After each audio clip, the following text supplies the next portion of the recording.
अगर आप प्रेग्नेंट हैं एंड आप जो है मैटरनिटी लीव लेने वाले हैं या फिर ले चुके हैं और आपको कन्फ्यूज़न है कि मैटरनिटी लीव जब लेते हैं तो उस दौरान जो है वो सैलरी हमारे खाते में आती है कि नहीं, तो वो आज मैं डाउट आपको क्लियर करने वाली हूँ अपने इस वीडियो में। चलिए बात करते हैं। नमस्ते, मैं हूँ नेहा भारती, +2 इंग्लिश टीचर, कटिहार ज़िले में।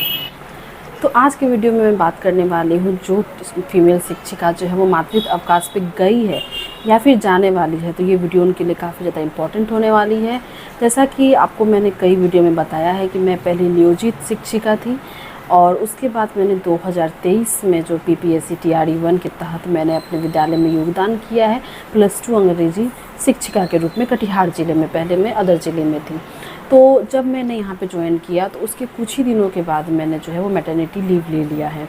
किस प्रकार लिया है, मैटरनिटी लीव का पैसा मुझे कैसे मिला है, मैंने किस तरीके से एप्लीकेशन लिखा है, कौन कौन से डॉक्यूमेंट्स लगते हैं पुनः विद्यालय में योगदान करने पे आफ्टर मैटरनिटी लीव, वो सब मैंने शेयर किया है। तो आप चैनल पेज पे जा कर के आप देख लीजिएगा। तो मैं बता दूं, जब मैं मातृत्व अवकाश लेने वाली थी तो बहुत कोई कहते थे कि आपको मैटरनिटी पीरियड के टाइम में जो है सैलरी नहीं मिलेगी, तो मैं कुछ नहीं बोलती थी। जिस चीज़ के बारे में आप श्योर ना हो, जब तक आपके साथ ना हो, तो मेरा ये आपसे सजेशन है कि आप भी उसमें रिएक्ट नहीं कीजिएगा। तो मैंने जो है BPSC TRE 1 के तहत मैं नवंबर में ज्वाइन की थी। लगभग हाफ मंथ बीत चुका था। उसके कुछ ही दिनों बाद मैंने मैटरनिटी लीव ले लिया, तो मेरा प्रान नंबर जनरेशन वगैरह सब हो गया था। तो मुझे ये देखना था कि मैं उसी मंथ के लास्ट में मैटरनिटी लीव पे चली गई थी, तो मुझे उस मंथ की सैलरी मिलती है कि नहीं, ये मुझे देखना था। और फर्स्ट सैलरी इंपॉर्टेंट होता है, इससे पता चलता है कि आपका सारा डॉक्यूमेंट जो आपने दिया है वो सब सही है। तो फिर मैं मैटरनिटी लीव पे चली गई। उसके नेक्स्ट यानी कि जिस मंथ में गई थी, फिर उसके नेक्स्ट मंथ मुझे 8-9 तारीख को जो है वो सैलरी क्रेडिट हो गई थी। तो मैं इतना रिलैक्स हो गई कि चलो पहली सैलरी आ गई है, कोई दिक्कत नहीं है। अब मैं बात करती हूँ कि मातृत्व अवकाश में पैसा मिला था कि नहीं मिला था। मेरे साथ और भी बहुत कोई शिक्षिका जो है मैटरनिटी लीव में गई थी, तो मुझे तो नहीं, लेकिन बहुत कोई फीमेल टीचर्स को जो है, जैसे कि मैंने जिस मंथ ज्वाइन किया है उस मंथ मैंने थोड़ा सा काम किया था तो मुझे सैलरी मिल गई थी। तो असली जो है खेल वो होने वाला था नेक्स्ट मंथ में, जब मैं पूरे मंथ मतलब स्टार्टिंग मंथ से ही मैटरनिटी लीव में गई थी। तो मुझे इंतज़ार था कि चलो मंथ लगेगा तो मैं चेक करूँगी कि मैटरनिटी लीव का पैसा आता है कि नहीं।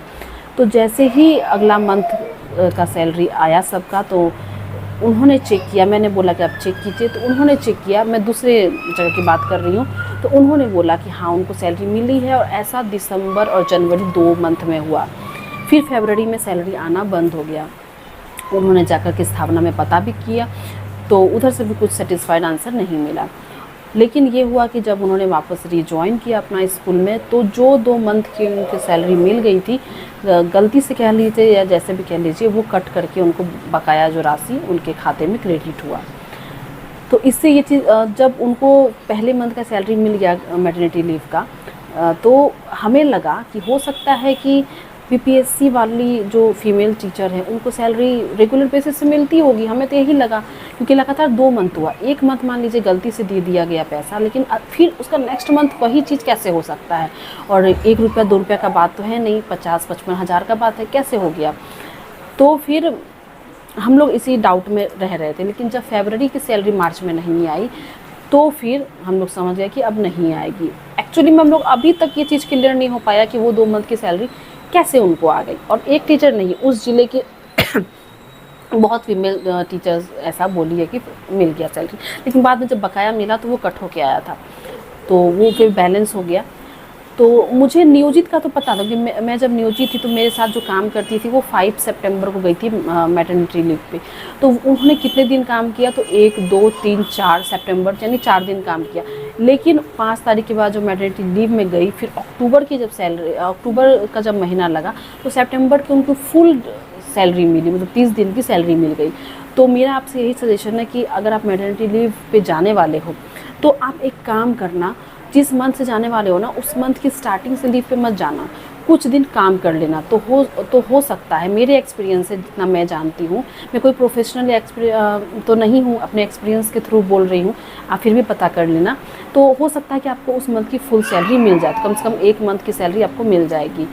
तो मेरा यही सजेशन है कि आप कुछ दिन काम करके फिर मैटरनिटी लीव लेना। तो अब मैं आपको दिखाने वाली हूँ कि एक ज़िले से लेटर निकला जिसमें क्लियरली स्पष्ट तौर पे लिखा हुआ है कि सैलरी जो है वो रेगुलर नियमित बेसिस पे दिया जाएगा। तो ये लेटर के बेसिस पर, ये हालांकि दूसरे ज़िला का है, लेकिन उस लेटर के बेसिस पर आप अपने ज़िले में भी बात कर सकते हो, स्थापना में भी बात कर सकते हो। अब और मेरा ये मानना है जब भी आप पदाधिकारी वगैरह से बात करने जाएँ तो पोलाइटली बात करें, आर्गूमेंट नहीं करें, क्योंकि एट लास्ट काम आप ही का है।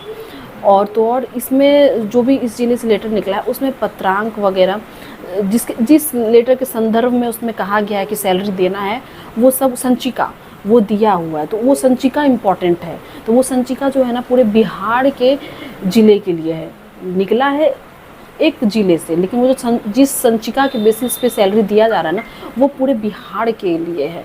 तो मैं आपको लेटर दिखाती हूँ। अगर आपको लेटर चाहिए तो कमेंट सेक्शन में मुझसे जुड़िएगा, और या फिर वीडियो को पॉज करके उसका स्क्रीनशॉट ले लीजिएगा। चलिए अब लेटर को समझने की कोशिश करते हैं। तो यहाँ पर देखिए वो लेटर मैं आपको दिखाती हूँ। ये लेटर आपका निकला है कार्यालय जिला शिक्षा पदाधिकारी सारण की तरफ से, पत्रांक भी दिया हुआ है।